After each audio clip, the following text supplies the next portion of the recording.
러시아 우크라이나 전쟁의 확전 가능성이 커지고 있습니다. 미국식 선제 타격 채택을 검토 중이라는 푸틴 러시아 대통령의 발언에 국제사회는 핵 보유국의 책임론을 내세우고 있지만 우려와 당혹감을 감추지 못하는 분위기입니다. 류한수 상명대 역사 콘텐츠학과 교수와 자세한 내용 짚어보겠습니다. 어서 오십시오. 예, 나와주셔서 고맙습니다. 예. 자, 먼저 러시아와 우크라이나 전쟁의 현재 상황부터 짚어보겠습니다. 지난 2월에 개전을 했으니까 이제 10개월째가 됐잖아요. 예, 그렇습니다. 최근 우크라이나가 러시아 본토의 군사 시설을 방어 차원이 아니라 직접 공격했다고 하는데 우선 예, 예. 장소부터 짚어주시죠. 예, 장소가요. 그 러시아의 랴잔시하고 엥겔스시인데요. 이곳은 그 유럽 러시아의 한복판에 해당합니다. 아, 네. 랴잔시 같은 경우는 그 모스크바에서 얼마 떨어져 있지 않고요. 그러니까 사라토프 같은 경우는 러시아 남부의 그 상당히 중심지죠. 네. 그래서 그 우크라이나가 그 구소련제 그 제트 엔진 드론을 공습에 그 활용해서 이곳을 그 군사 시설을 타격했는데요. 처음에는 관여하지 않았다는 입장을 밝히다가 최근에는 간접적으로 우크라이나 관리가 뉴욕 타임스지를 통해서 자신들이 그 관여돼 있다라고 하는 입장을 밝혔습니다. 예. 예. 자, 그동안 접경 지역에서 사실 교전 중에 산발적인 공격이 일어난 적은 있었지만 예, 지금 예. 우크라이나 국경과 멀리 떨어진 러시아 본토를 그것도 말씀하신 대로 드론을 이용해서 공격한 건 처음이거든요. 그렇죠. 예, 예. 자, 전쟁 양상에도 영향이 있을 것 같고 또 예, 러시아 예. 입장에서는 큰 충격이었겠죠. 예. 그러니까 이게 분쟁 지역에서 거리로는 이게 500km, 700km 깊숙이 들어가서 타격을 한 셈인데요. 네. 러시아로서는 좀 충격인 것이 그 자국 내 이거 방공 시스템이 지금 뚫렸다고 하는 그런 위기감을 느낄 수 있습니다. 예. 그런가 동시에 우크라이나가 이런 그 공격을 감행했던 이유는요. 러시아 국민들을 상대로 사기를 꺾는 반면에 자국민, 우크라이나 국민들의 어떤 사기를 진작하려는 어떤 그런 의도가 있어 보이고요. 근데 여기서 그 중요한 점이 그 서방으로부터 지원받은 무기가 아니라 옛날 소련제 그 무기를 사용했다는 것인데요. 네. 만약에 그 서방에서 지원받은 무기를 사용했다고 하면은 이것이 상당히 그 분쟁이 커질 수 있거든요. 그래서 그 서방 지원국의 입장도 생각을 하고 자국 내 무기로 적을 타격했다는 어떤 그런 효과를 노리기 위해서 이런 선택을 한 듯합니다. 그렇군요. 자, 러시아도 우크라이나 에너지 기반 시설에 공격을 이어가면서 반격을 하는 분위기인데 이번에 또 핵무기 사용을 언급했습니다. 푸틴 러시아 대통령의 발언 듣고 오겠습니다. Американское ядерное оружие в большом количестве расположено на европейской территории. Мы никому наше ядерное оружие не передавали, не передаем, но, естественно, своих союзников будем защищать всеми имеющимися у нас средствами, если это потребуется. Ну, ничего здесь секретов-то нет никаких. Что такое ответно-встречный? Ответно-встречный. 교수님, 그동안 러시아는 핵무기로 선제 공격을 한다, 선제 공격은 없다라는 입장이었는데요. 예, 예. 그동안 단어 사용도 신중하지 않았습니까? 그런데 예, 예. 최근에 그 기조가 좀 바뀌고 있는 것 같은데요. 예, 그게 저기 최근에 그 러시아가 그 점령한 지역을 자국 내 영토로 편입하는 주민 투표를 했죠. 네. 그래서 지금 러시아 입장에서는 형식적으로라도 지금 이 지역이 그 러시아 자국의 영토입니다. 그래서 이 자국 영토를 끝까지 사수하겠다. 핵무기를 써서라도 지키겠다는 어떤 그 의지의 표명으로 보입니다. 예. 예. 자, 그리고 지금 화면에서도 보여드렸습니다만 지금 중간에 보면 무장해제 타격 개념이라는 말이 나오고 있거든요. 이 예, 예. 무장해제 타격 개념부터 정확히 좀 설명을 해주시죠. 예. 그러니까 어떤 적이 우리를 공격할 기미를 보이면은 그 기미를 사전에 차단해서 그 자국을 보호하겠다는 것이죠. 보통 이제 선제 타격이라고 하는 의미가 비슷한 뜻으로 쓰이는 듯합니다. 네. 예. 그러니까 상대방의 무장을 해제하기 위한 일종의 예, 예. 선제적 타격이다 이렇게 이해를 하면 예. 되겠군요. 그러니까 자국이 피해를 입기 전에 미리 공격을 하고 방어찬에서 공격을 해서 피해를 줄이겠다는 의도겠죠. 네. 그렇다면 앞서 있었던 그 이제 기자회견 때의 예, 예. 그 입장문 발표와 지금의 이 무장해제 타격 개념을 좀 합쳐서 보면 예. 사실상 핵을 이용한 선제 공격도 가능하다라고 이해가 될 수도 있을 것 같은데요. 예. 그래서 상당히 그 좀 어조가 센 편인데요. 예. 이것은 그 우크라이나 그 뒤에 있는 서방 국가와 특히 미국을 상대로 그 러시아가 핵을 보유한 강국임을 다시 한번 각인하고 그럴 그 가능성은 낮다고 보겠지만 미국이나 나토가 직접 개입할 가능성을 조금이라도 줄이려는 어떤 그런 그 말폭탄이 아닌가 싶습니다. 예. 또 이렇게 강한 어조가 나오는 걸 보면 사실 러시아가 그만큼 수세에 몰렸다라고 이해해도 되는 걸까요? 예, 그 어떤 뭐 궁지에 몰렸다고까지는 할 수 없겠지만 원래 그 계획했던 시나리오가 사실은 잘 진행되지 않고 있죠. 예, 그런 면에서 그 다시 한번 러시아의 어떤 군사력을 이게 주위에서 좀 위신이 실추된 측면이 있는데 그것을 만회하고 러시아가 어쨌든 간에 핵 그 보유국임을 다시 한번 그 미국을 상대로 그리고 자국민을 상대로 각인하려는 효과를 노린 것 같습니다. 예. 자, 나토와 미국도 러시아의 핵 보유국 책임론을 내세우면서 확전만은 피해야 한다라는 입장인데요. 예, 예. 하지만 계속 우려가 나오고 있습니다. 예. 이제 실제로 나토와 러시아의 전면전까지 갈 가능성은 어떻게 보십니까? 제가 볼 때는 그 전면전으로 갈 가능성은 낮아 보입니다. 그러니까 왜냐하면 이 그 전면전이라 나토와 러시아의 전면전이란 것은 사실 제3차 세계 대전을 의미할 예. 텐데요. 이 제3차 세계 대전은 러시아로서도 그렇고 미국으로서도 그렇고 참 감당하기 힘든 상황입니다.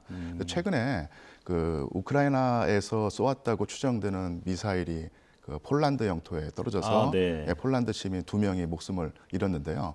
폴란드가 나토 회원국이거든요. 그러니까 이것은 상당히 그 위험한 상황이었습니다. 그래서 그 당시에 그 나토도 그렇고 미국도 이 분쟁을 어떻게든 그 낮추려고 노력하는 측면을 보면 미국과 서방 측 입장에서도 이 직접적인 개입을 통해서 이 분쟁이 나토와 러시아의 전면전으로 확대되는 사태는 막으려고 상당히 애를 쓰고 있다고 보입니다. 예.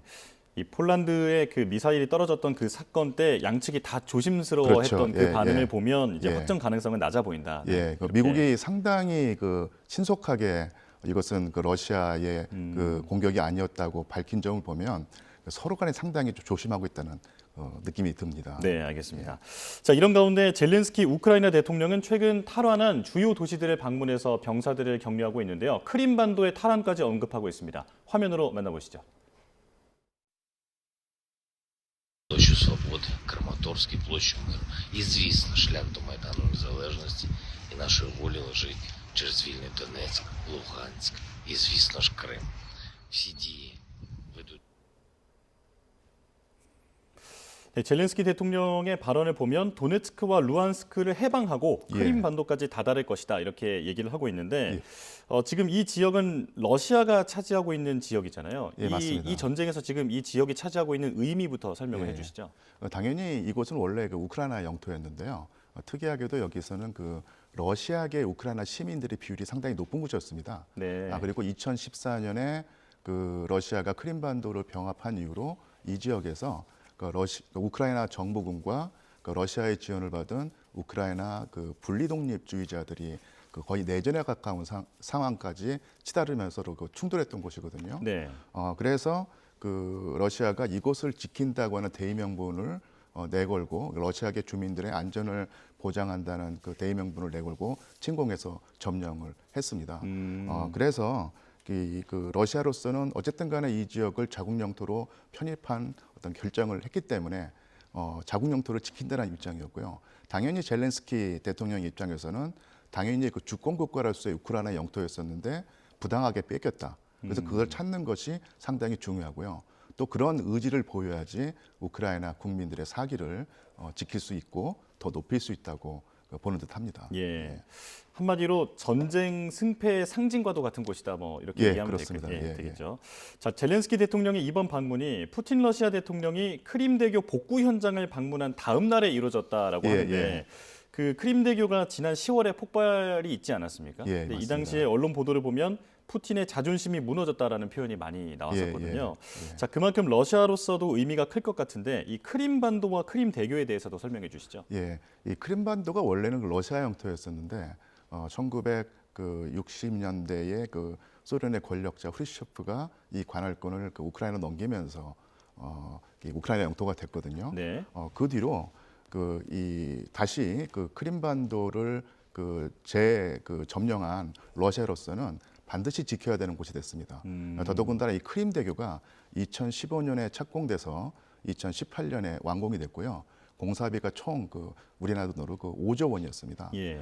그리고 개통식 때 푸틴 대통령이 직접 화물차를 몰고 운전하는 모습을 보임으로써 자국민을 상대로 자신이 큰 성과를 거뒀다는 사실을 과시했는데요. 네. 그러니까 이것이 공격받으면서 위신에 큰 손상이 간 것이 분명하고요. 또한 군사적으로도 이 크림반도와 러시아 본토를 연결하면서 군수물자 보급로로서 상당히 큰 역할을 하고 있습니다. 예. 이것이 타격을 받으면서 보급에 큰 차질이 빚어진 것이 사실이죠. 네, 정치적으로도 군사적으로도 매우 중요한 위치다 이렇게 볼 수 있을 텐데 예. 이런 상황에서 만약에 우크라이나가 다시 크림반도를 탈환한다면 이 전쟁이 어떻게 되는 겁니까? 예, 그러면 러시아로서는 악몽이겠고 우크라이나로서는 최대의 어떤 성과를 보일 수 있는 그리고 자국민의 어떤 사기를 최고조로 올릴 수 있는 그런 상황이겠죠. 예. 그리고 지금 러시아가 점령하고 차지하고 있는 영토가 두동강 날 위험성이 있는 것이거든요. 만약에 크림반도를 뺏기게 되면 예. 그러면 군사적으로서도 엄청난 타격일 것입니다. 러시아 입장에서 보면요. 네. 자, 그리고 전쟁에 대한 목적이나 대응은 다르지만 푸틴 러시아 대통령이나 나토 모두 이 확전을 막아야겠다라는 얘기는 하고 있는데 예. 그 전쟁의 장기화를 예고한 상황입니다. 예. 지금 왜 이렇게 전쟁이 길어지는 걸까요? 예, 아마 제가 볼 때는 러시아는 두 가지 시나리오를 운영했던 것 같아요. 그러니까 신속한 승리를 거두는 시나리오가 있었고, 장기전으로 들어가는 시나리오를 생각하고 있었는데, 예. 당연히 러시아 입장에서 볼 때는 신속한 승리가 좋았겠는데, 우크라이나 국민들의 결사항전 그리고 미국과 서방의 전폭적인 간접적이지만 전폭적인 지원으로 어떤 역량을 발휘해서 이 러시아의 공격을 막아내고 있었죠. 예. 이런 상황으로 전쟁이 러시아로서는 최선의 방법이 아닌 두 번째 방향으로 흘러가는 것 같습니다. 네, 그렇군요. 자, 그리고 또 전쟁이 만약 길어지면 예. 지금 에너지난도 국제적으로 심각한 상황인데 그렇죠. 이 겨울철에 국제적으로도 피해가 더 커지게 되겠죠. 예. 네. 그러니까 러시아로서는 자국이 가지고 있는 가장 강점이 에너지 자원이었을 텐데요. 네. 이 에너지 자원을 무기로 삼아서 우크라이나를 압박하고 더 나아가서 유럽의 어떤 단일 대우, 러시아에 맞서서 형성하고 있는 단일 대우를 깨트리려고 하고 있습니다. 그런 면에서 이것이 상당히 중요하겠죠. 예. 자, 그리고 G7이 이번에 러시아산 석유 가격 상한제를 결정했는데 예. 사실 전쟁이 일어나서 러시아도 경제에 타격이 클 것이다 했지만 예. 이 에너지 때문에 경제가 생각보다 잘 버티고 있는 것으로 평가를 그렇죠. 받고 있습니다. 예. 자, 원유 수출로 수익을 올리고 있는 러시아의 이번 G7의 결정이 타격이 될 것으로 보십니까? 예, 타격이 될 텐데요. 문제는 뭐냐면 이 타격의 효과가 금방 나타나느냐 아니면 좀 나중에 나타나느냐 하는 문제일 텐데요. 네. 러시아도 나름대로 2014년부터 서방의 압박과 제재에 대비해 왔기 때문에 전 세계 전문가들이 예상보다는 잘 버티고 있는데요. 네. 그러니까 이것이 1년, 2년 지속이 됐을 때 과연 러시아가 장기적인 어떤 제재와 봉쇄를 견딜 수 있는 기본 체력이 있겠느냐 하는 문제를 생각할 때는 제가 볼 때는 이 유가 상한제에서 오는 타격이 러시아에게 당연히 단기간에 어떤 네. 효과를 보진 않겠지만 분명히 장기적으로는 상당히 큰 제약과 핸디캡이 될 거라고 봅니다. 예. 자, 이 개념을 조금 확대해서 보면 지금 예. 러시아를 향해서 서방의 경제 제재가 줄곧 이어지고 있는데 예. 러시아는 이제 이 경제 제재가 큰 효과가 없다라고 얘기를 하고 있는 거고 예. 또 유럽 국가들은 지금 러시아를 크게 압박하고 있다라고 서로 지금 주장이 상반되고 있습니다. 예. 이 경제 제재의 효과에 대해서는 어떻게 보십니까? 예, 제가 볼 때 이제 끈질김의 대결 같아요. 러시아로서는 대비는 해왔지만 서방의 제재가 상당히 지속적으로 가해지기 때문에 당장은 버틸 수 있지만 이것이 1년, 2년 동안 지속이 되면 당연히 타격을 받을 것이고요. 예. 근데 문제는 뭐냐면 그 와중에 당장 이번 겨울에 그리고 그 이후에 에너지 위기에 봉착한 유럽의 여러 국가들이 내부의 이견을 조정하면서 과연 단일 대우를 형성할 수 있겠는가. 그러니까 이런 상황에서 러시아가 버티고 그러면서 상대하는 서방 국가의 어떤 단결력을 에너지를 통해서 깨트리려고 할 텐데 네. 어느 측이 더 끈질김을 가지고 끈질기게 버티냐 이런 대결인 것 같습니다. 예. 뭐 간단하게 말하면 일종의 치킨 게임이 될 수도 있는 건데 예, 맞습니다. 이제 피해를 보는 거는 국제 사회인 것 같고요. 국제사회이고 우크라이나 민간인들이 너무도 극심한 피해를 입고 있죠. 예. 자, 그럼 이제 다음 질문을 드릴 텐데요. 최근에 예. 그 이제 죄수 교환이 있었는데요. 예. 자, 마약 밀반인 혐의로 러시아에 구속돼 있었던 미국의 유명 여자 프로 농구 선수 예. 브리트니 그라이너라는 선수인데 예. 이 사람과 지금 러시아의 그 죄수 그러니까 죽음의 무기상으로 불렸던 빅토르 부트라는 사람이 교환이 됐습니다. 예.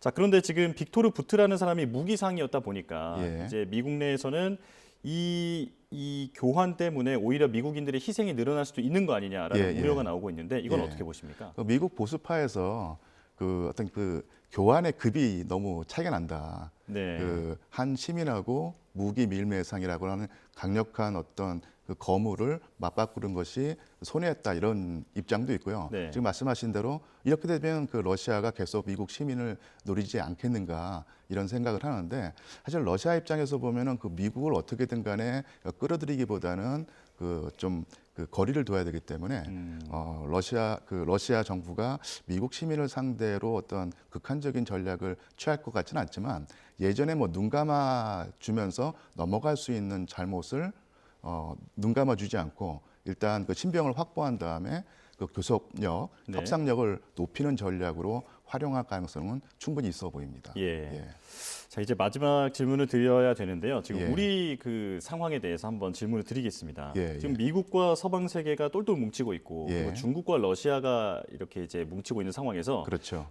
국제 정세에서 우리가 어느 방향을 지금 선택해야 할지 많은 고민이 있는 상황인데요. 예. 자, 앞으로 우리가 외교에서 좀 예, 어떤 예. 부분을 신경을 써야 할까요? 뭐 이 질문에 관해서 제가 뭐 아주 뚜렷한 그 어떤 해결책이라든지 정답을 가지고 있지는 못하고요. 예. 조금 더 우리나라가 특히 전문가들과 더불어서 국민들이 이 전황의 어떤 흐름과 어떤 시나리오를 조금 더 차분하게 객관적으로 지켜볼 필요가 있다고 보입니다. 너무 감정이입을 해서 어느 한쪽이 그 이긴다, 진다라고 하다 보면 판단을 그르칠 수가 있기 때문에 차분하게 지켜보는 자세가 필요하다고 보입니다. 예.